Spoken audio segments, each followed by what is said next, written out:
अयोध्येतील प्राणप्रतिष्ठापना सोहळा 2 दिवसावर असताना प्रभू श्रीरामांची मूर्ती गर्भगृहात विराजमान झाली.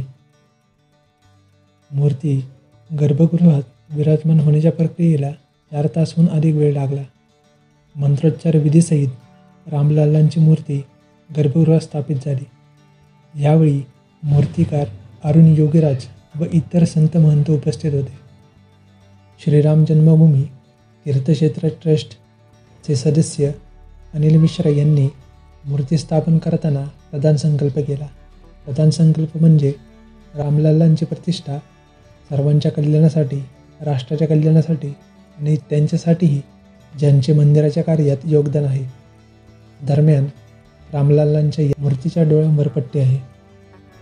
मूर्ती बनवत असताना अरुण योगीराज यांच्या डोळ्याला जखम झाली होती.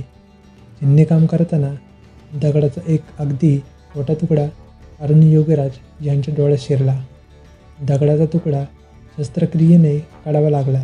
त्यानंतरही डोळ्याला वेदना होत असताना देखील अरुण योगीराज यांनी काम थांबविले नाही. अथक प्रयत्नातून त्यांनी श्री रामलल्लांची मूर्ती बनवली आहे.